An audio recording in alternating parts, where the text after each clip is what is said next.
you, so let's get you guys up more this way. Over here. Come here, come here. Feels good. Good morning. You're always in the back. I'm in the Always back. in the back. Kevin's always, yes. Kevin's always out front.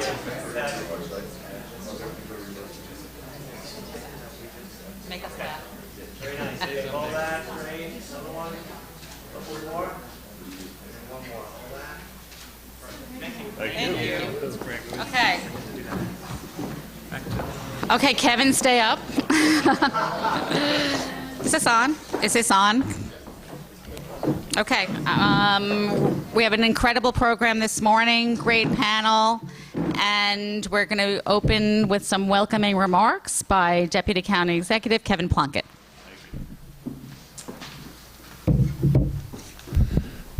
Good morning to everyone, and welcome. On behalf of our county executive, I want to welcome everybody here today to what's going to be a very, very important and informative forum today on energy and how the businesses in Westchester County can meet the energy challenges and become energy efficient and less expensive, provide less expensive energy. So this is a very important forum for all of us.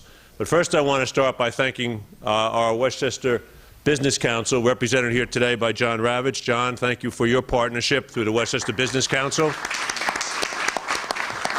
They've been a long-term partner of the Westchester Green Business Challenge, and I want to thank Danny Glazer. Danny is the director who... And in Westchester County, we're represented through Scott Fernquist. Scott, thank you for all you're doing. And we couldn't do this without our sponsors. And the platinum sponsor, represented by Jane Solnick here today, is Con Edison. And I'm sure there's other Con Edison people. So, Jane, thank you for all Con Edison is doing. As I said, today's topic is energy and how businesses here in Westchester can turn something that is perceived to be a big business expense into something that's an opportunity for savings, for innovation, and for green business leadership. According to the World Energy Council, global demand for energy is expected to increase anywhere between 27 and 61%. Look at those numbers between now and 2050, 27 to 61%. So with that in mind, all of us have to listen to programs like today and think about how our Westchester Green Business Certification Program can come together to create some type of opportunity for all of us, and that's what today is about. I want to also acknowledge the great partnership of our Westchester Community College, who's here today, who's part of, look at the building we're in, one of the most, I think it's one of the leading green certified buildings here in Westchester County, and Dr. Belinda Miles, the president of the community college, is here. So congratulations and thank you for all you're doing. And I want to encourage all the businesses here in Westchester to move forward on trying to become a certified green business here with our Westchester Green Business Challenge team, because it's with the help of all of you that hopefully we all can move forward to provide cleaner, more efficient energy with the savings that are needed to make sure that we can all have the energy that we need. So thank you on behalf of County Executive Rob Astorino. Thank you on behalf of all of us in Westchester County. I am sorry I can't stay to hear the great panelists, and I want to thank you for coming forward. I'm in the middle of our budget in Westchester County. You may have read a little bit about it, but the next 2 days are sort of critical, so I will not be able to stay, but I want to thank again Danny and Scott and everybody and our partners. Have a great forum, and thank you. And happy holidays to everyone. And don't worry, we're videotaping, so you can watch an hour and a half while you're sitting at your desk. Next, I'd like to bring up John Ravitch, the COO of the Business Council of Westchester and our partner in this program. Thank you. Good morning, everybody. I want to echo what our Deputy County Executive has said and the thanks that he has given to Dr. Miles for hosting us, to Con Edison for their ongoing commitment to this program. And you know, the Green Business Challenge started as an idea, a concept. It was a partnership between the county government and the Business Council of Westchester, and we brought on a team led by Danny and Scott and Yana to begin to see if if this vision could become a reality. And when you look at the numbers of businesses that have already participated in this program, it's very, very exciting. 250 plus businesses have taken the challenge. Our certification program, which just got underway a little less than a year ago, has got a lot of momentum going. We have, and we're still in the contract negotiating process, but we were awarded a sizable grant for NYSERDA to give Danny and her team more resources and tools to expand the program even more.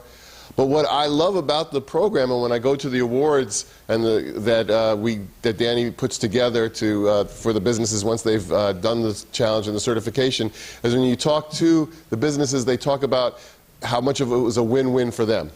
Obviously, they want to lower energy costs. They want to do more in terms of sustainability.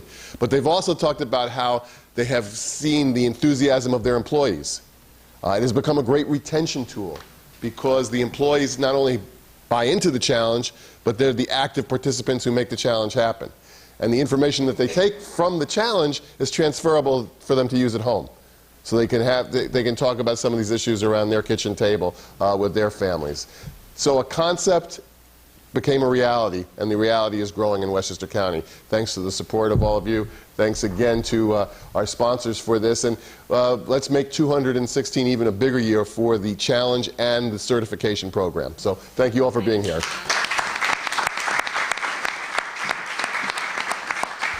Thanks, John. Next, Jane Solnick is the Director of Public Affairs for Con Edison in Westchester. Thank you, Danny. Okay, so many of you have heard me get up here before and say, why is she here? She's Con Edison.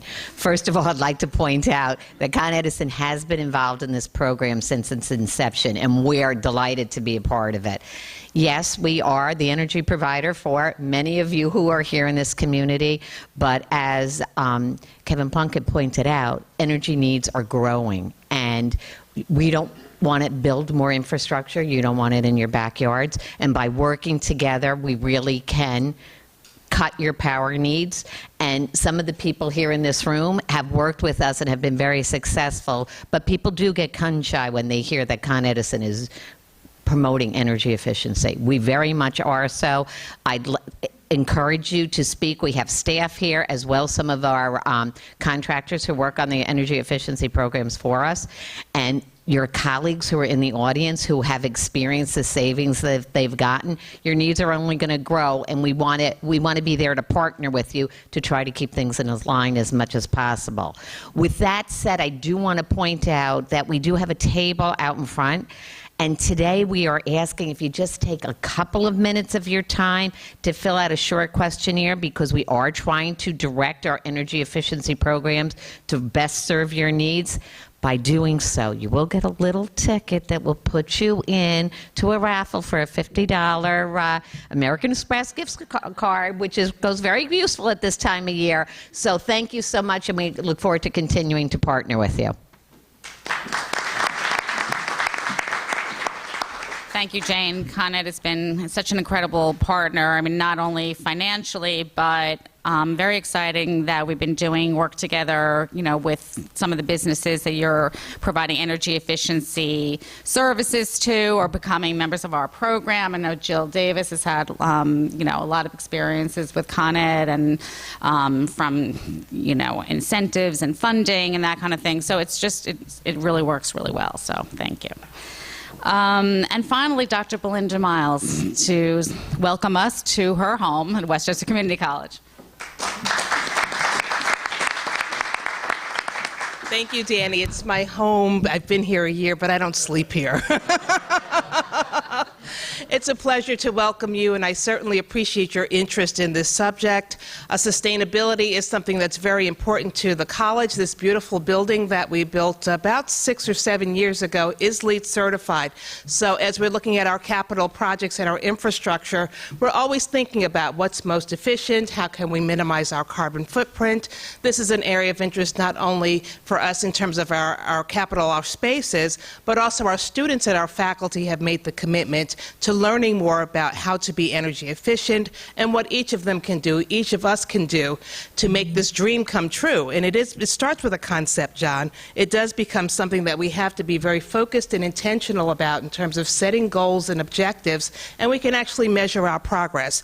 And that makes a really big difference. This is something that through concerted effort we can impact, and it's critical that we do so. I've been here a year. We've been focusing on 5 critical pillars here at the college, and stewardship is amongst those pillars. And within that stewardship framework, we think about what it means not only to sustain our institution, but how we can be excellent stewards of the resources that we have. So I appreciate your commitment. Thank you for the partnership, Danny, the work that you're doing, the county, the Business Council, Con Edison, our wonderful partner through our Bright Futures Initiative, working with our students on our curriculum. We thank all of you, and good luck to you as you take a look at this certification process and think about what it means for your organization and how you can benefit.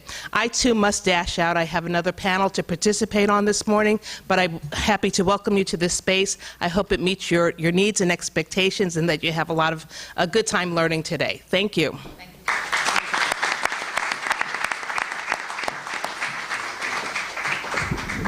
you. So, thank you both. So I'm Danny Glazer, and on behalf of my colleagues Scott Fernquist and Yana Petrakova, and our partners, the Business Council of Westchester and Westchester County Government, we are very, very happy to welcome you here today. And we have 3 exceptional leaders in sustainability who we're going to be chatting with a little bit later on. So, and we're grateful to the Westchester Community College for hosting this continuing series here at the Gateway Center. It is a LEED Gold facility, and energy efficiency was a cornerstone of the thinking that went on in creating this space. Okay, yeah, I'm going to switch. So I want to, we talked about our, well, all right, just go back. Okay. Okay, so these are, okay. The program partners, the Business Council of Westchester, Westchester County, and my company, Green Team Spirit. I'm the CEO. Yana is a COO, and we have been consulting on the project from its inception. And again, the college is a partner in this program. Con Ed, our platinum sponsor, which said wonderful things about. We have gold sponsors and silver: Verizon, Westchester Community Foundation, and Rexon. We have 8 bronze sponsors, and most of these sponsors are all going through certification, so we think that really speaks to the value of the program. So I love this slide. You can put your eyes on it for a little bit. These 50 companies are going for certification. 18 of the 50 are certified. So we started certification program in January of 2014, and you're looking at a very diverse list of Westchester businesses, both in size and in industry type. And the thing that draws them all together, the common thread, is sustainability. If you were here at the October 16th event where we were talking about organizational commitment, we had Regeneron, we had the Blue Pig ice cream, and we had Diamond Properties on the stage, and completely diverse businesses, but they all kept singing the exact same tune, and it was really remarkable. Next slide. Okay, so this is very exciting. This is our surprise guest. It gives me great pleasure to introduce Mark Carell, who is going to provide us with the big picture about energy trends. Mark has been a longtime friend and supporter of the WGBC program and a trusted advisor on energy issues. He is an energy and environmental engineer with over 25 years of experience in the field, in the fields with specialties in energy, sustainability, and air quality. For diverse industrial, commercial, academic, and multifamily facilities, Mark has performed ASHRAE Level 1, 2, and 3 energy audits, devising strategies to maximize financial benefits of reducing energy usage and demand, and managing the implementation of selected projects. He has also performed green building evaluations, emissions inventories of greenhouse gases and of other air pollutants, and devised cost-effective strategies to reduce emissions. Mark has a master's degree in both biochemistry and in chemical engineering, and is a licensed professional engineer in the state of New York. Mark is the owner of the consulting firm Climate Change and Environmental Services, LLC, and an adjunct professor at New York Medical College, and it gives us, all of us, great pleasure to welcome him here today.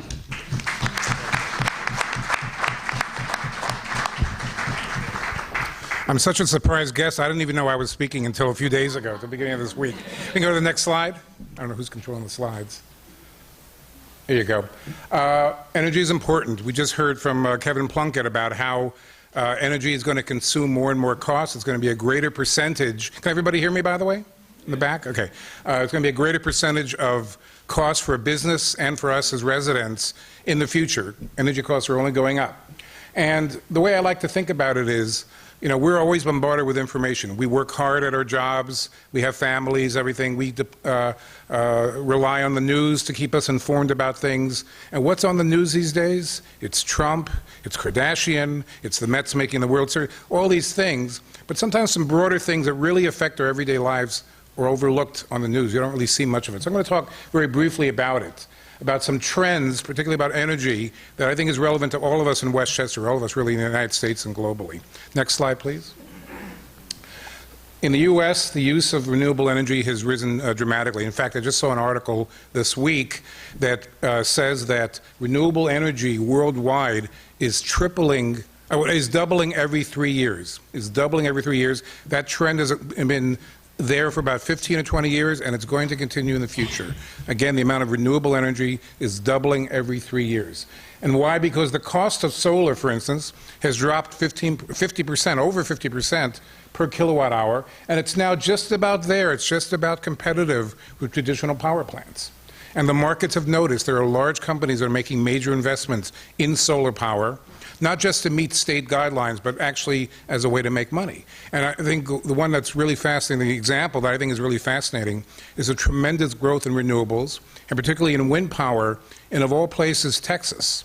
And I have a couple of colleagues who live in Texas, and they would never have dreamed 5 or 10 years ago the amount of growth of renewable power in that oil-rich state of Texas that's so dominated by oil interests, that wind power is growing tremendously because the wind is there. It's a very windy state, and they're building it, and they're seeing it's actually competitive with fossil fuel-fired plants.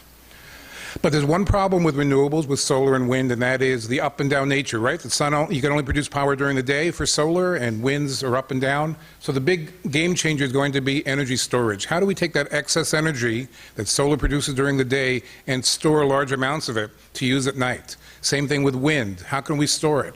There is hundreds of millions of dollars being invested in research and how we can do it. We're going to solve this problem. Is it a year from now, 2 years, 5 years? I don't know. But it's going to be solved. We're making incremental progress. Once that's established, it'll be a game changer for us as residents. We could store the power of our solar panels. I have solar panels. I'd love to be able to store it. And for businesses and for communities and cities and counties and states. So this will be a game changer because then it'll go through the threshold, the lower threshold, and be cheaper than traditional power plants. And at that point, really, nobody's going to be building traditional power plants anymore. Everybody's going to be building solar and wind once we get to this stage. Next slide, please. And new energy regulations are coming, and perhaps global regulations based on the Paris conference going on now. And the interesting thing, we have the Clean Power Act, which has been promulgated to reduce greenhouse gas emissions from power plants, from traditional power plants. And the ironic thing, or maybe it's not so ironic, is companies now want this. Companies are clamoring now for regulations on energy and on greenhouse gases because they just want to know where they stand. A lot of companies want to go forward and want to reduce their greenhouse gases, but they don't want to be caught up and doing something and finding out they didn't do it the right way or they have to do it a different way. So they said, come on, give us regulations. We want to know where we stand, what we have to do. And again, you see the bottom bullet here. This is just a very, very small partial list of the mammoth companies, the huge companies that have openly said, we want regulations, we want direction on where to go. You give us direction, and we'll do it, and we will reduce our carbon footprint. We will invest, because a lot of these are banks, we will invest in projects to reduce it. And if you notice, several of them are oil companies. They even want to get into this because they understand the business factor. And let's go on to the next slide, the last slide here. I have various variations of this slide. I call, in this case, the 7 purely business reasons to address sustainability, to address energy usage reductions, to address climate change. Actually, I've got more than 10, but there's not enough room to slide and everything. But if you look through them, I'm not going to read them off to you. You could all read them. But if you could look through them, you'll see not one of them says, oh, we got to save the polar bears. We have to save the Amazon rainforest. No, these are purely business reasons, business beneficial reasons to reduce your energy usage, reduce your energy demand, and all that. And the other thing I should say about these is these are not hypothetical things that are on a PowerPoint slide that's on a blackboard. These have actually been working in real life for real companies. There are many, many examples, many case studies now of companies that have done it and have gotten these benefits.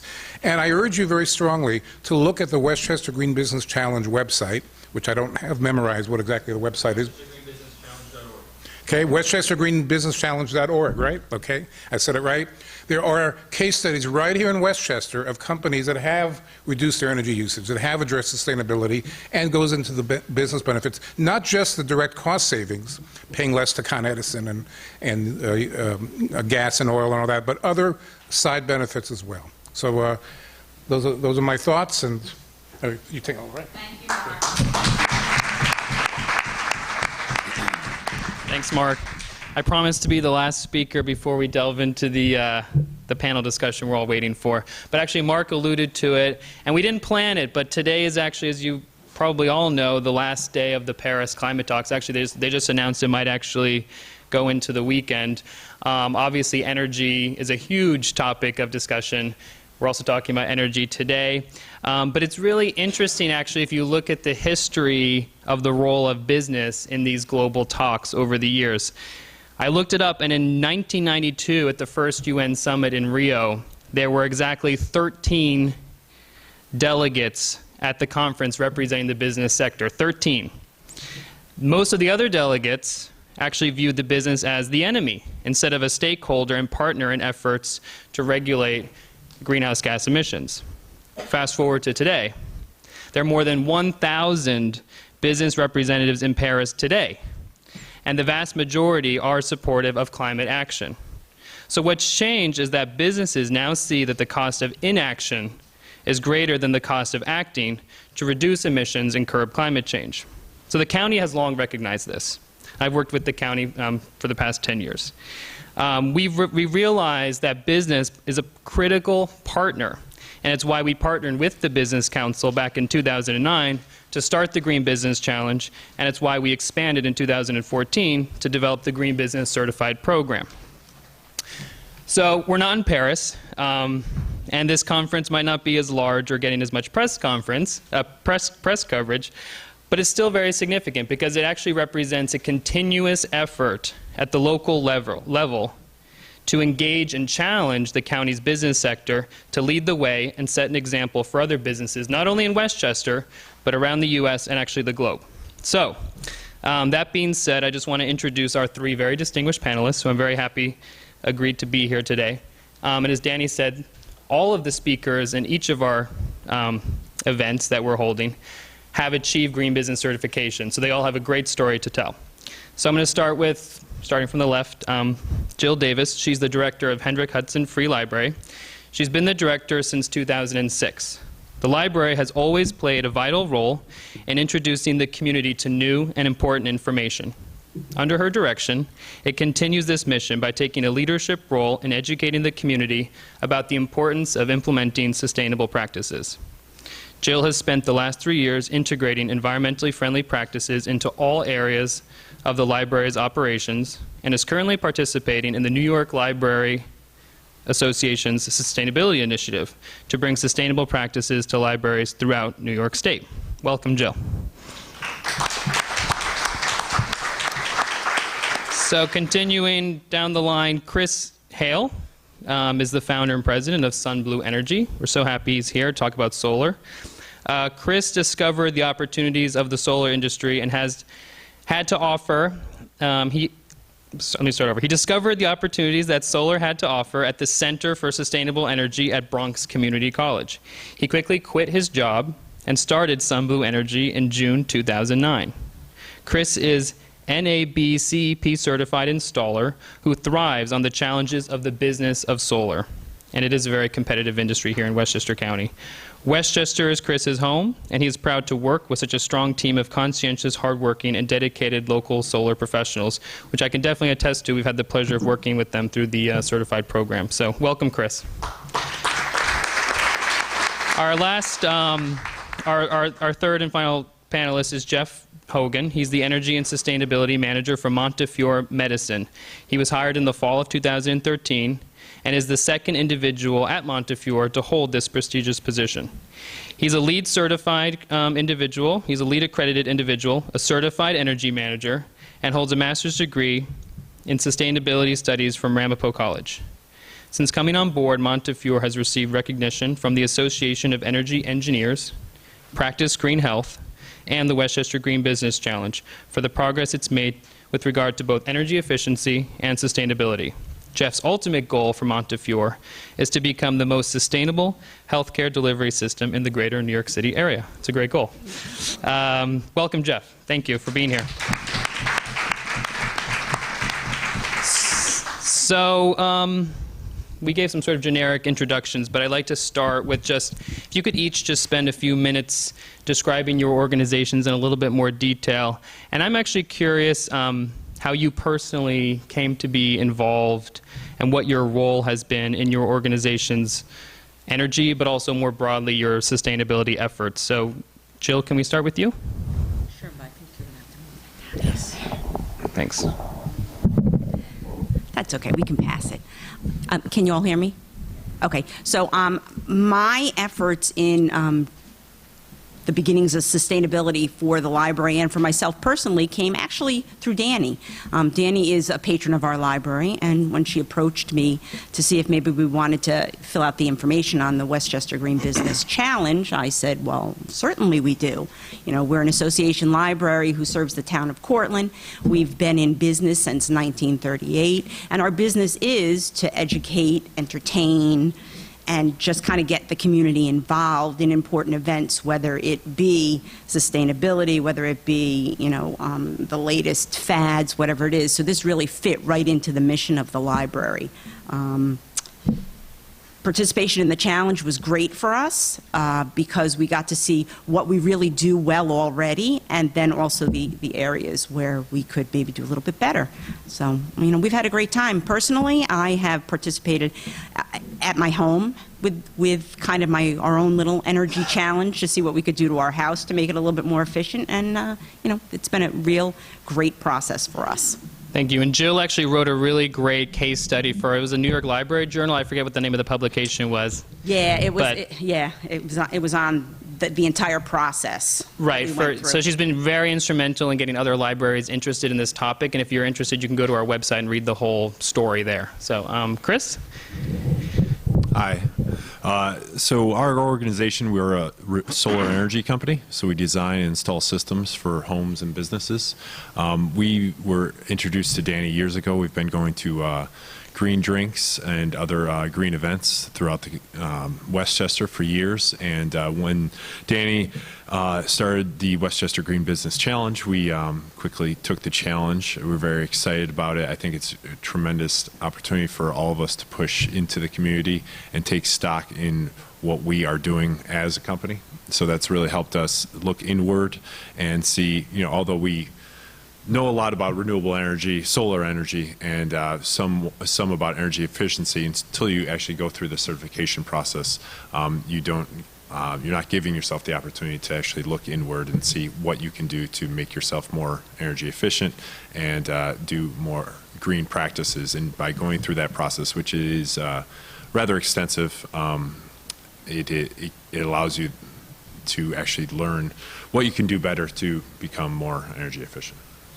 And a lot of people probably think, oh, he's a solar company. Of course, he's Green Business certified. But actually, he's wearing a couple different hats here. We do want him to talk about the solar industry and the trends that he's seen out there. But in our program, it actually, what you sell and what you do actually has no impact on whether you become certified. So he had to, just like everyone else, as he said, he had to look internally and green all areas of his internal operations. So he'll be talking about both angles today. Jeff? So I work for Montefiore. We're a large healthcare delivery system located throughout the Bronx and Westchester County, and we're seemingly growing by the day. The Westchester Green Business Challenge provided a good framework for us to expand our current sustainability initiatives that we had located in the Bronx. It's been an interesting challenge and definitely a challenge to become certified, but we've definitely seen the benefit of the Westchester Green Business Challenge for both of our organizations. And allowing us to get recognized for the efforts when it comes to energy reduction and sustainability initiatives is really helpful for us to really get notoriety within the community as well as within the hospital itself. Thank you. So as these three know, and many of you know in the audience because you're in our program, we have developed an application and checklist. It's a very thick document. We designed it to provide step-by-step guidance for any organization looking to become Green Business certified. The energy section is the second section after organizational commitment, which was the topic of our last meeting, and it includes 40 items, 40 actions. 19 of them are required, so these three companies have completed each of the required and many of the optional actions. The areas that it covers are energy audits, lighting, heating and cooling, appliances, and renewable energy. So actually I want to start with sort of the first area of the application checklist for that section, which is all about conducting an energy assessment, because I think it's a good place to start since it is a required action. And I'd like to ask the panelists, what was your experience conducting an energy assessment like for your organization? And I want to know if you were surprised by any of the results that came in, and if it provided a helpful roadmap for you moving forward in your energy efforts. Whoever wants to go first can go first. Thanks. Okay, so I'll start. So yes, I thought that it was an awesome roadmap to help us see what we were already doing great, which I said before, but we knew that our building was built in 1997, so we knew that most of what we had in it was probably okay. We didn't realize really how good it was, but it did. Taking the assessment showed us that there was still more that we could do, and that in turn drove us to look outward into the community. Who could we tap into to help us get to the next level? So I think that was a really important part of the assessment. Plus, the assessment was a tool that we could talk about. So we could talk about it to other directors. We could, you talk about it to the staff, and I talk about it to my board, and then it gets out into the community, and then people end up coming in and asking questions, and we're able to, explain to them all that we all can do. Does anyone else want to talk about their experience, or?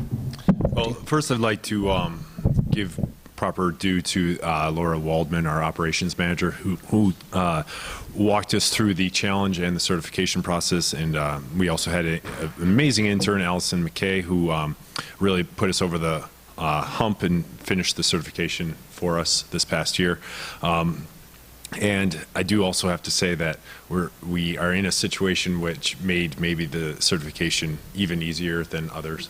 Companies, just because we are a smaller company, we rent, we're on the second floor, we're pretty simple folk, we turn off the lights when we leave the room, and we're doing a lot of these things already, but it's actually going through the process and seeing, oh, okay, well, yes, this is common sense and we may do this, but putting a sign up just reminding us to turn off the light switch is a simple reminder that once you start doing it, you don't even need the sign, but I find that the best thing about changing your habits is just, doing something that allows you to change them, forcing yourself to change them, and then they change pretty quickly, and then before you know it, you're not even thinking about it. And that's really, I think, where all of us have to get with regard to reusing, recycling is just, you force yourself to do it at first, but then you realize it's not that hard to do, and then it's just part of what you normally do. And I think that's the great thing of what the challenge did for us. And as far as the milestones of doing a full energy assessment, I think we could still benefit from a full energy assessment for the building. We're not the owner of the building, but we would we're going to encourage our owner to go through that process, because there's always ways to make it much more energy efficient and comfortable for, heating and cooling. And, right now we're very hot up there, and there's got to be a way to make it cooler and not use energy more wisely. Now, one of the reasons we're so glad you're on the panel too is because you do represent actually a large segment of Westchester's commercial community is small tenants. So, and a big, we've had multiple educational events on the topic of how do you engage your landlord, how do you work with other tenants in the building to achieve some of those economies of scale and actually engage more than just a single tenant in a larger space, because you all rely on many of the same systems, and it makes sense to work together. So I think a lot of people can relate to that. Jeff, do you want to talk about what the hospital has done in terms of a first step with doing an assessment? Sure. So we're kind of the opposite of you guys. We have close to 800,000 square feet at both of our hospitals. We acquired both the hospitals in the fall of 2013. So when the acquisition happened, we did an assessment of the facility, the property, the building systems, and through that investigation, we determined that there are substantial opportunities for energy reduction. We're currently in the process of redoing a boiler plant at one of our hospitals. We replaced a chiller plant at Montefiore Mount Vernon. All of our lighting was fluorescent lighting. The air handling units were dated and old, did not have any type of control with them. So there was kind of a standard that we set within Montefiore Medical Group in the Bronx, and we tried to carry that over. So, understanding what has been done within our other facilities and seeing the age and kind of what was existing in these newer facilities that we acquired, we definitely saw substantial opportunities, and we're starting to and have taken advantage of some of those opportunities. Okay, great. So the assessment's behind us now. Can you, and I know we have some slides where we highlight some things that you guys, some specific actions you've all taken in the energy realm. Can you just pull out some highlights? Because I think some people, everyone in the room would benefit from hearing more detailed information about some specific energy initiatives you've undertaken, even before getting involved in our program. Jill, do you want to start and just talk about some of the key items you've been working on?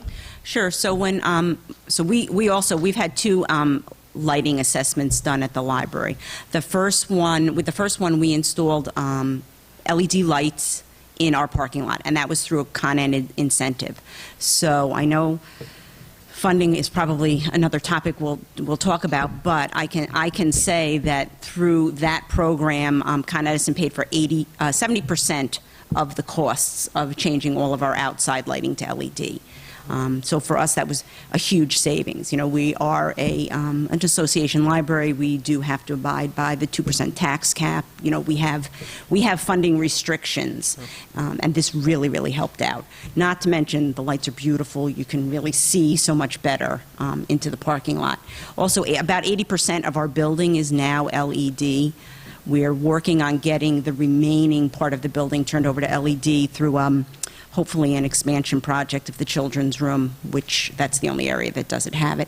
That also was funded partially through Con Edison and partially through Sandy Galiff, a grant from Sandy Galiff. We have had, I think even before we did the challenge, we had a few of our controls were already computerized, so that was terrific. After the challenge, we did do a little bit more. We also put some regulators on things. I can't remember what they were, but they help to control the. One is called it's so when you're calling for energy, it doesn't pop to like 100%. It goes. It's like a variable. I think it's a variable speed regulator. So that helped an awful lot too. I can say, and I brought my little sheet just so I'm sure I got it right, that we've been keeping track. Part of the challenge is you do need to keep track of your electric and submit it. And I can tell you that since we started keeping track in 2012, our kilowatt hours have decreased by almost 24%. Wow. So for us, the LED lights have made a huge difference. Equating that to dollars, you know, it's not a huge savings. It's a little bit of a savings, but for us right now, it's not about the money savings. It's about the kilowatt usage. And I think maybe later we'll talk about we are going to install solar panels, so I can't wait. Save that for a few minutes. A lot of our centered around replacing with LED bulbs. So that was nice cost savings. Since we don't have a lot of electricity, a lot of appliances, we have a small fridge, we have lights that we replace with LED. We are looking to put solar panels on the roof. We're just working with the landlord to make that happen. That will be a huge cost savings. We're also looking to install what's called solar tube, which is just natural light coming in through piping and mirrors to reflect it, to bring it into the room you need it. And that's a wonderful cost savings and natural light. And also, you know, we all huddle around one light bulb and do our work now.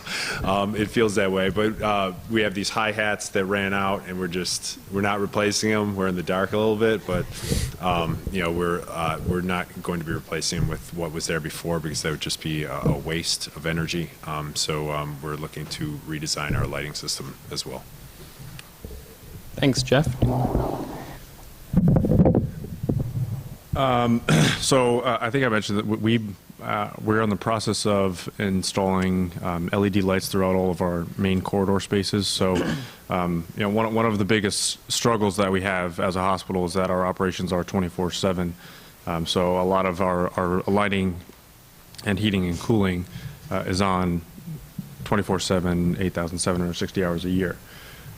So the upgrading from the T12s to LEDs, we saw a significant drop in our energy demand as well as usage monthly and annually. And it also provides a significantly better quality of light. And we've gotten many compliments from our nursing staff and as well as our patients from what was and what is now. Everything that we purchase as an organization is ENERGY STAR certified. That's a purchasing policy that we had implemented. I also mentioned that we replaced a good amount of our large air handling units, mainly serving our critical care spaces. So while this was a great opportunity to install more efficient motors and drives and fans, we were also to include some type of safety concerns with that. Putting in UV lights provides a better quality of air to those spaces. I also mentioned that we're redoing our boiler plant. The boiler plant, when we took over the facility, was in a parking lot. Yeah, there was it was a rental system, and it wasn't. You know, it's not terribly inefficient, but having a permanent state boiler plant would obviously significantly help the facility. And just in the process of analyzing our thermal system, we've been able to decrease our gas consumption by over 40%, and that's strictly operations, and we changed a couple heat exchangers, but it's mostly management instead of really investing, you know, money. So it's very low cost and something that can be done quite easily if you actually, you know, dig into the details of your facility. Lastly, we also have been installing a building management system. So this enables, you know, better control of the facility. We can see where the culprits are when it comes to energy intensity, and it also enables us, you know, as a hospital, to provide better quality care to our patients.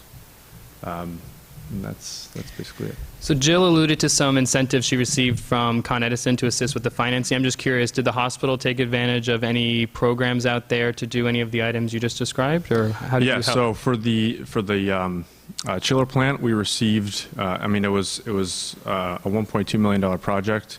And we were able to receive a $45,000 incentive check from Con Edison through the super efficient chiller bonus that they offer. So these are electric chillers, and they have you know, all the bells and whistles of a new chiller system. But that $45,000, albeit, you know, a small percentage of the total project cost, it definitely, you know, it's always nice to get a nice big check. We got some incentives for installing VFDs on the air handling units that I mentioned.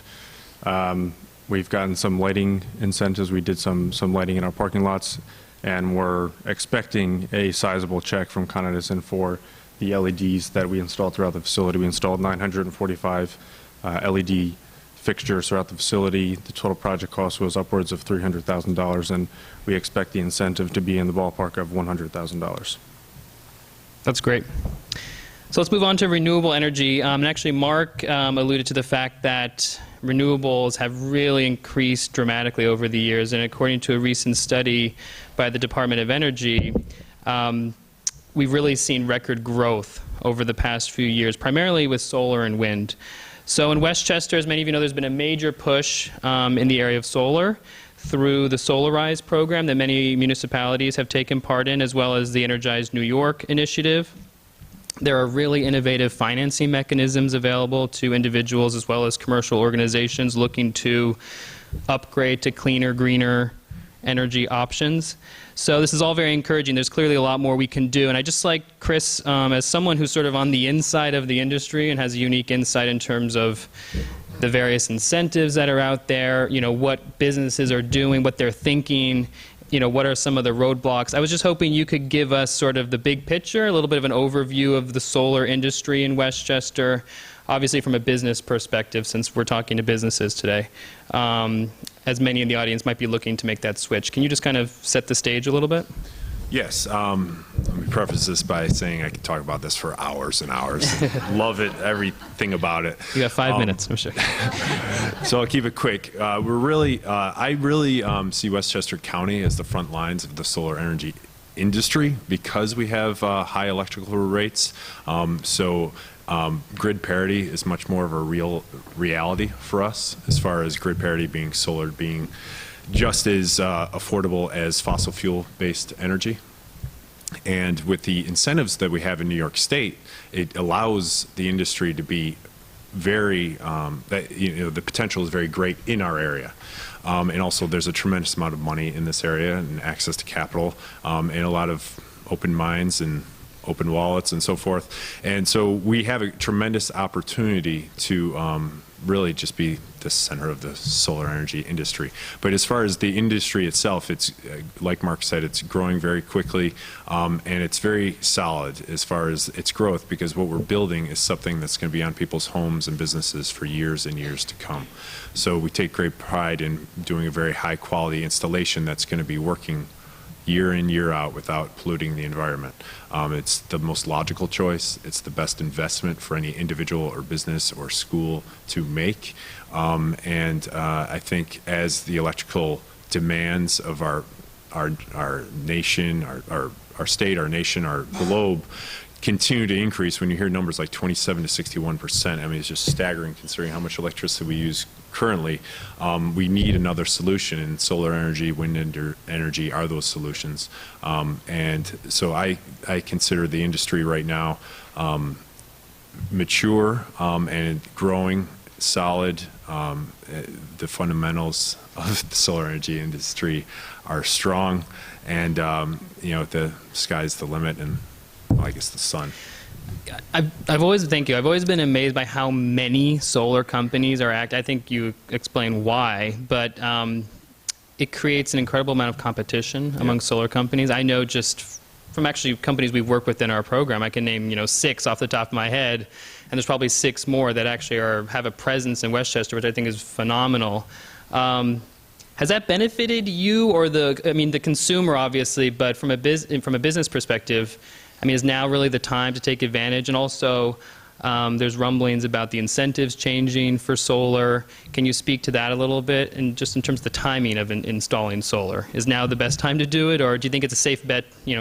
Can we wait a year or two? Or yeah, now is definitely the best time. It's been the best time since we started the company in 2009. And it just has been, just because the reason why it's always a good time, and the reason it's such a good time this year, is because the tax credit is expiring at the end of 2016. So will it renew or not? Everyone in the industry and many of the homeowners considering it are not expecting it to. The New York State or the federal tax credit? The federal tax credit, yeah. The state tax credit's still in place, which makes New York, unique, and not many states have a state tax credit for solar. As far as the many different companies, it's really helped us because there's been, like you mentioned, innovative finance solutions. And I think they're going to be much more innovative going forward. But as far as it just allows a tremendous amount of activity. So homeowners can decide to go solar without having to lay out a lot of money. And they can do it many different ways. They can buy it, they can take a loan and buy it, and they can lease it or do a power purchase agreement. We've been in the industry a while, so maybe our nose gets a little out of joint when these big national companies come in. But they're doing a lot of money spending a lot of money on marketing, which helps the industry. These solarized programs, although they may work with one installer at a time, are tremendously good for the industry in creating awareness and propagating growth. So it's it's highly competitive.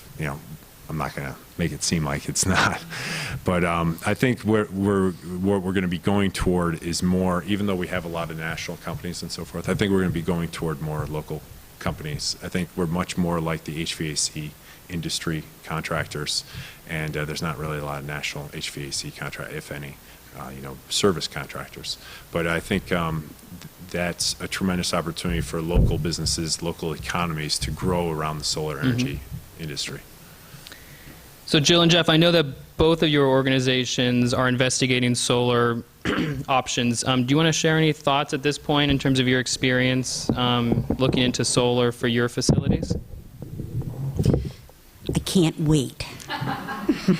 I'm so excited about having it. So as I mentioned, we're going to hopefully be doing a children's room expansion, which is going to allow us to put on about 275 solar panels, which will offset our kilowatt usage by like 79%. So I'm really excited for that to happen. We did it through the Solarized Croton-Cortland with the town of Cortland, and it's been a great experience. We've actually, the only thing holding us up now is, we just have to get final approvals for actually the children's room expansion, and then we're gonna begin. So I'm very excited about that. The incentives for us are good. We're happy with that. On a personal note, I'm so sad I can't have solar at my house, but it's okay. At least I'll get it at the library. I spend most of my time there anyhow. So I'm excited. I think it's a great plan for us. It's great because once we get them on the building, then we can continue to educate the public by letting them come in, take a look, we'll have a little kiosk which they can come in and see how the panels are working, which ones are working, which ones are not working, and it'll be a great educational tool not only for the adults in the community, but really for the children, which I think is great because, they're the next ones coming up. They're the ones who are really going to have to think long and hard about this. So that's great, and also it supports your mission directly in terms of education, and that's also why I know a lot of schools are getting involved with solar because it's a learning tool. So it is. It's great. It's fantastic. Jeff, how about you? So Montefiore is a big fan of distributed generation. We have a combined heat and power plant at our largest hospital in the Bronx. So we were approached by a vendor with the concept of installing solar in one of our parking lots, and it made financial sense to do so. But it also would provide us with almost a half megawatt of clean energy, which is not something to bat your eyelashes at. It's as a hospital, we're always looking to improve our image within the community. The solar array that we were proposing would go on 4 or 5 of our 6 parking lots. It would be very visible and definitely would be able to show the community what we're trying to do in terms of energy reduction. It also plays into our partnership with the city of New Rochelle specifically. They are in the process of trying to develop their own microgrid. So whatever distributed generation assets that we can add to that mix would ultimately help that project move itself along. So, we're still kind of finalizing the details, signing all the documents necessary, getting the lawyers involved, but it's definitely an exciting project and one that we're hoping to move forward with and to be able to take advantage of the 30% tax credit. So the finances are very important. Obviously, we talked about some of the financing, Jeff, that the hospital is taking care of. But Can we stay on that subject a little bit and talk about the process of measuring your energy at the hospital? And, you know, as everyone probably knows, one of the requirements of certified is to conduct a greenhouse gas emissions inventory. So for those in the audience who have never done one or seen a tool that helps you do that, can you talk a little bit about your experience measuring the energy and calculating some of the impacts on your organization's bottom line? Yeah, so I mean, energy for us is a big budget item. As a health system or our parent corporation, Montefiore Medicine, we probably spend close to $30 to $35 million a year on utilities. These our two Westchester facilities probably spends close to $4 million a year.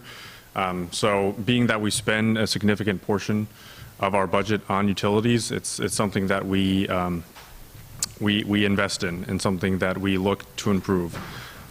So myself and my team, we track our energy usage by kilowatt hours and gas. I mean, both of our facilities only use gas to heat the facilities.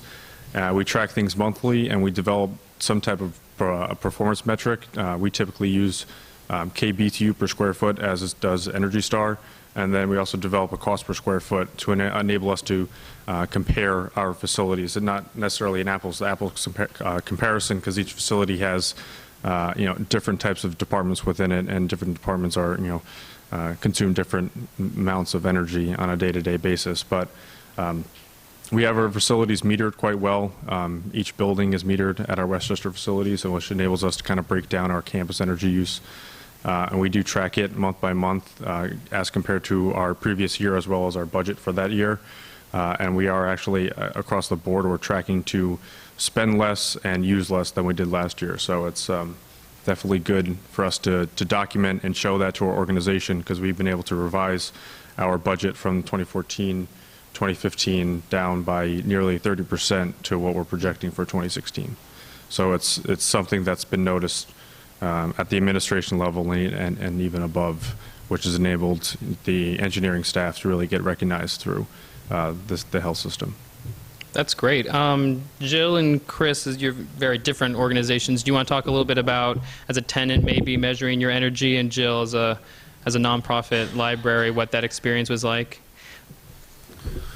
So yes, as a tenant, measuring our energy was pretty straightforward. Just looking at our Con Ed bill, because our landlord is paying for our heating, so we were covering the electricity, and so it's pretty straightforward. We're pretty familiar with the Con Ed bill and how things are charged, and so we just have to look at the amount of kilowatt hours that we're consuming over the course of the year and try to limit that. And I think like Ed mentioned, the solar energy system should be able to cover 100% of that electricity, and also a portion of the landlord's electrical bill. And then, so I think working with the landlord a little bit more closely on a heating and cooling solution. We have one air conditioner right now that works very well and pretty much takes us through the summer without any issue. We don't use it as, frivolous. We don't use it a lot. So we're pretty simple as far as the electrical usage, and I think it's really, to answer something you had mentioned earlier, how to engage with your landlord. I think how you engage with anyone on the energy efficiency or the renewable energy side is to show a win, show something that it can really benefit them. So for example, okay, we switched to LEDs or we switched to solar. Now I'm going to show you the bill now that we've switched to solar, and it really makes an impact, because it's like, oh wow, I now pay only $20 a month for my electrical bill. And that really showing people that, and then once they start doing it, then it really becomes a bug for them, as far as people who never thought about energy efficiency. You put solar on their home and they really start to think about it, because they see it and it's tangible. And we have one homeowner in particular who is has a lot of unique perspectives on things. And we put a solar energy system on his house, and he was covering about 60% of his electricity. And he's like, you know what? Now I'm a watt head. He called himself a watt head. I'm looking at every single kilowatt hour that I'm using now, and instead of covering 60% of the solar covering 60% of my load, now it's covering 80% because I've limited the top number down because of the measures I've taken to make my home more energy efficient. So I think just giving an example, something tangible that your landlord could relate to engage them, and then go from there.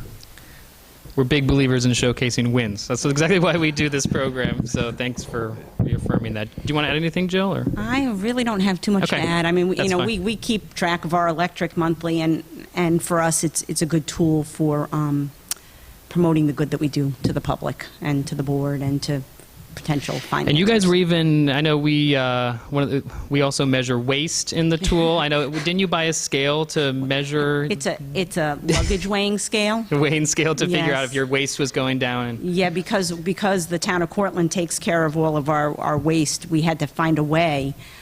So for a while, somebody'd get on a scale and then hold the garbage can and then subtract their weight, but we really didn't like that, so we went and bought a luggage. Might fluctuate. Yeah.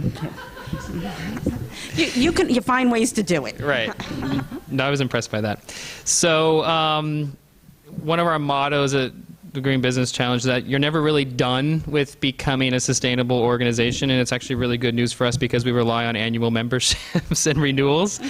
So it's always possible to do more. I'm just curious, so what's on the horizon for you guys? Is there anything you want to share before I open it up to the audience for questions in terms of what's next? And you mentioned solar, but is there anything else that you guys are planning in terms of energy projects? For us, not right now, because right now it's the solar project is a big project. Along with the children's room addition, which will hopefully have the type of lighting where the lighting only comes on as much as you need it throughout the day. So those are hopefully going to help us too. But other than that, right now we're focusing on that.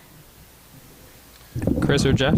Just going to one thing we haven't really touched on is we actually really try, since we're the local guy, we really try to hire local people in our town. So people like Jasmine are walking to work every day. I'm running or walking to work every day. Laura's walking to work almost every day. So we have people carpooling, using one car for a couple or a married couple or a boyfriend, girlfriend. They're dropping off their spouse. So we're really lowering our carbon emissions from what they could be by just carpooling and hiring people that can walk to work. And we're really trying to build, by educating our installers on solar and educating all the people that we work with on solar and on the industry, and trying to pay a livable wage, we're trying to create basically the future we all want to live in. And I think it's not too far off. We're actually sort of doing it right now. So it's all very exciting, and I just wanted to mention, as far as there's energy conservation inside the business, and then there's energy conservation in hiring practices and just considering your carbon emissions when you're even hiring people. Sure. Am I considering it? No, but it's a nice advantage when you hire someone local that they can just make it to work without having to drive. I'm actually really glad you mentioned that because we treat transportation as a separate section in our program, but obviously it is energy, and we measure it as part of our tool as well in terms of employee commuting to calculate an organization's overall footprint. So it's critical. So I'm really glad you brought that up. Jeff? So my wish list is probably pretty darn long, but we're going to continue with the installation of LEDs. We've implemented policies where any type of new construction that happens within the health system has to install LEDs. That'll meet the New York City building code. So New York City building code has some pretty stringent laws when it comes to lighting controls. So we've actually been able to install LED lights within our staircases that dim when they're unoccupied. And that's, again, increase the light levels, but also reduce our energy consumption. So that was a win-win. We've installed controls in our corridors in some of our hospitals that have limited to no use. So we're able to dim those the corridor lighting. It's code that they have to be on 24/7, but as long as we meet a certain foot candle requirement, we can dim those lights. And we've done that with some new and innovative control technology that was given to us by Lutron. You know, we have a bunch of projects that are currently underway. As I mentioned, our boiler plant going into the Montefiore New Rochelle, that should be completed within the next year. We're always looking to do, you know, new capital projects, whether it be installing more VFDs, expanding our building management system to, you know, in that regard, the building management system, we're looking at expanding the BMS to be able to reduce the air exchanges within our operating rooms. So you have to supply a certain amount of air to critical care areas, but during periods of an occupancy, you do not need to meet those air exchange requirements. And fans enable us to save a lot of money when they're not operating at 100%. So looking into those types of opportunities is definitely what you know, we're trying to pursue. We also, from a procurement perspective, looking at the ways to you know, shop out our energy use to ESCOs and try to, you know, find an ESCO that's willing to work with us, give us good pricing, and potentially, you know, offer some different financing mechanisms through on-bill financing to get some projects done that don't have to hit the books. And I think one of my biggest challenges, or one of my biggest goals for the next year, would be real-time energy management. There are a lot of softwares out there now for larger facilities that enable you to kind of dig down into your energy use, you know, at that point in time, to understand where the energy hogs are within your building systems. And it just, you know, provides a good tool to utilize when trying to present your wins and losses to your management, you know, hopefully mostly wins. But regardless, it provides a very good tool for individuals such as myself to kind of move certain projects along. Sounds like you're going to be very busy in the next 2 years. Do you have a mic, Danny, in case? So I'd just like to open it up. If anyone has any questions they'd like to ask the panelists, I have more, but I just want to open it up to anyone else who might have a question for any of these three. Let's start with Mark, our guest. I knew you'd have a question. Our special guest.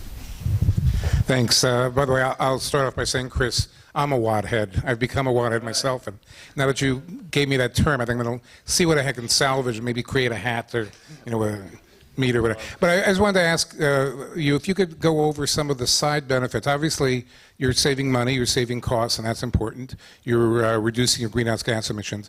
What other savings, what other benefits have come to your facilities? Worker productivity, patient satisfaction, user satisfaction in terms of reading books. Go over some things that maybe you've seen already.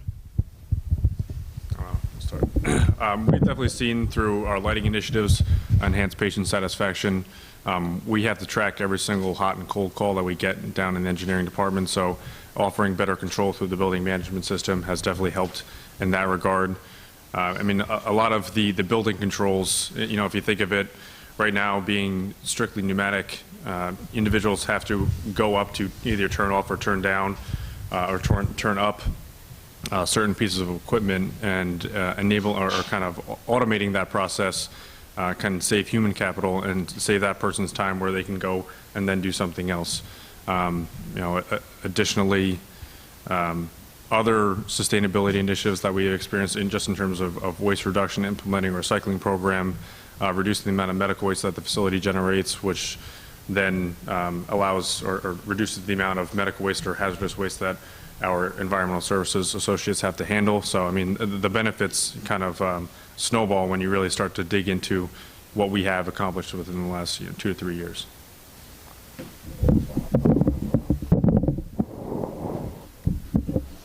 Well, I can say for us, some of the benefits have probably come from, you know, from the staff. So they may not know that there is been a, you know, a great decrease in the kilowatt hours, but they know that we weigh the garbage. They know that part of their job description is to make sure that people who come into the library are using the correct receptacles. They know we have a composter. So I think just those things are a great benefit, because that tends to make them speak more about it when they're out in public or when they're at home or wherever it may be. So for us, just doing those things that may seem a little odd at first really make it so that it gets spread throughout the community. Thank you. Any other questions? I'm not sure if this is one point, but... Oh, sorry. Hi. I own a real estate management company, and we do a lot of residential management, and we're trying to go solar on a number of properties. However, the way it's set up from the tax credits and also from the metering between the common areas and the individual units, it's very hard to get the community to buy into something like this. Again, I don't know if there's anybody from Con Ed that can talk to this, but is there a way to somehow get everyone in a high-rise apartment house or in a townhome community to benefit not just the common area? And also, how do you handle the investment tax credits? It's a great question. Right. Yeah, multifamily, we haven't had a tremendous amount of experience with it. I know some other companies have, so I can't speak completely intelligently on it. But what I can say is that there's a new program statewide called the Community Solar Program, and I think that teamed up with multifamily homes will actually be a nice mix. And what form that will take, I can't say right now. But I think there's there's hope on the horizon, and it's actually in place. So it just has to. We have to, like, for example, we just got a call yesterday from a multifamily 3-building co-op building in this case, and we're always trying to figure out. We've done installs on apartment buildings where it covers the common charges. Sometimes common areas. That's the easiest way to do it. But when you have maybe more roof space, then that would allow you to put a larger system than the common area requires. So maybe you want to create more electricity than what you need for the common area. You would want to then split it off into the apartments, and that there's no solution right now. But I think through the community solar program, that solution is on its way. Is it kind of going to take some kind of? It's like a shared solar program. So how that is going to look, I can't say right now. But it would be along the lines of maybe either everyone would be able to, as a building, buy into it and see the benefits of it, or maybe certain apartment owners or renters would be able to buy in and then see the benefits of it, or if it would just be done throughout the whole company and then you would just pass on the savings to each one. Yeah. And we're happy to connect you. We have representatives from NYSERDA and Con Ed here, and it would be the biggest win-win if we could get all the multifamily properties in Westchester County either to address energy efficiency or renewable energy. It's something that would be really okay. Sounds great. Any other questions? Oh, sorry. Hi. My question is for Jill. One of the slides said something about virtual technology on computers. It wasn't clear what it referred to. So what that is we're part of the Westchester Library System, so we're going to be going to virtual desktops. So that means there'll be no more CPUs for each terminal. It'll be a dumb terminal, so that will reduce our electrical usage, because. So it'll just be transferred back to a main. Right. Any other questions? Another question or two? Okay. That side of the room. Wait, hold on. I don't need a microphone. You do. Jill, I have a question. Before you mentioned We're recording. in kilowatts and kilowatt hours by your LG lighting retrofits and variable frequency drive and whatnot, but you made a comment about not really saving money. So I'm curious to know how that happens. Well, because of the fluctuation in electrical costs throughout those years. So we also do an average of the cost of the electric, and then we kind of just do our own little formula to go out. So over that time, we've only saved probably overall probably about $200 in those years. But there were some years that we saved a lot. It all depends on the price of electric. So one of the other things that we are going to be doing is looking at alternative providers. How recent did you have your lighting retrofit complete? I think the parking lot lights were done in 2013, and most of the interiors were done in 2014. I know there were more Rob? ideas on this side. Rob has a question. Do you foresee cash incentives for solar in the near future as opposed to tax credits. My company is an ESOP, and we don't have an appetite for tax credits, but we got cash incentive to do LED conversion, whether it be on the state level. Do you have any feel for that? Yes, there currently are cash incentives through NYSERDA.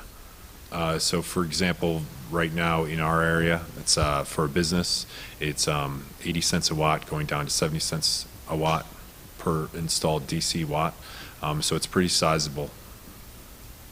And those are actually, it's on a block grant program. So once they fulfill one block at, say, 80 cents, it then steps down to 70 cents, and then 6 months later or a year later, it goes down to 50 cents and so forth. So there's a tremendous amount of money that the state has put into incentives that are cash incentives. Thank you. Yeah. I know you've been trying to resolve that for a year, at least. Rob's a long time. Anyone else on this side? Any other questions? There's one in the front here, and then that should do it. Thank you. Good morning. My name's Janine Minguillo. We started company eco-stop.net. EcoStop, we're trying to bring products and services to people who are intimidated by the process, and where do you go from there? So right now we have the website. I have an MBA in sustainable business, background in architecture, and previous lead green associate. So what we're trying to do is bring those things to the mainstream and either bring it in a store format. Right now we're only online and home business, but one of the challenges that we're facing is the power storage, right? So you're creating solar during the day in the peak hours. So is there any incentives that you know of for, you said when you're at work is most of your time, right? So people who are working are spending most of their time. That is like the highest peak usage. So is there incentives to businesses to meet the demands where people are most of the time, since there's no real storage available right now? Well, Anybody involved in demand response? Is that the question? Well, Con Ed offers time of use rates for customers who want to pay the peak rate during the day and off-peak at night, which may not apply to businesses as much. And so in that case, for example, if you have like a renewable energy, solar energy, and you have a home that the solar energy system is covering, say, 80% of your electricity, then it may be worth looking into time of use, because the electricity that you're creating, you're getting paid the peak rate for, and then the electricity you're using at night, you're paying the off-peak rate. Don't know if that answers. Incentives for business owners or landlords, which you said you're working with your landlord, to bring those incentives to businesses, because homeowners are trying to be proactive and they only have so many limitations. But if most people, say 80% of the people are at a work environment, should there be some incentive, or do you know some incentive to businesses, because you're using more energy when you're at work? There are the typical, well, not typical, the current incentives for going solar, for example, for businesses. But as far as like a specific incentive for storage, is that what you were asking for? Or like, No, I don't think it exists yet. It's okay. more because homeowners could see incentives, but I guess because a lot of people are tenants, right? So unless you have the hospital that you're in charge of the system to get those benefits, or you're a 24 operation, you can really see those benefits throughout the day. There's not necessarily an incentive for business owners in downtown to bring solar to downtown sort of areas. Well, there are the individual business incentives that exist, which are pretty good. Yeah, Right, and they there's- cover about half the cost of the system. And I know the state's really actively looking into microgrid technology, and they're funding actually a number of studies throughout Westchester, which includes the storage aspect, and that technology is evolving so rapidly. I'm sure we can have another event just on that in a few months or so. But I think that should wrap it up for today. So I'd like to just thank everyone again for attending, and I want to thank our panelists. Can we give them a round of applause? So real quick, this is the second of 4, so we do have 2 more of these. The next one is in May. No, the next one is March 11th. I'm sorry, March. So we will be sending you information in a month or so about that. But thanks again for coming, and we hope to see you all soon. Thank you.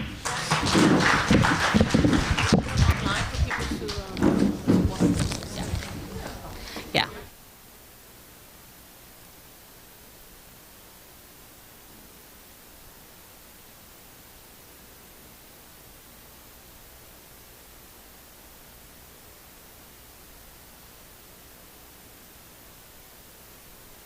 Danny.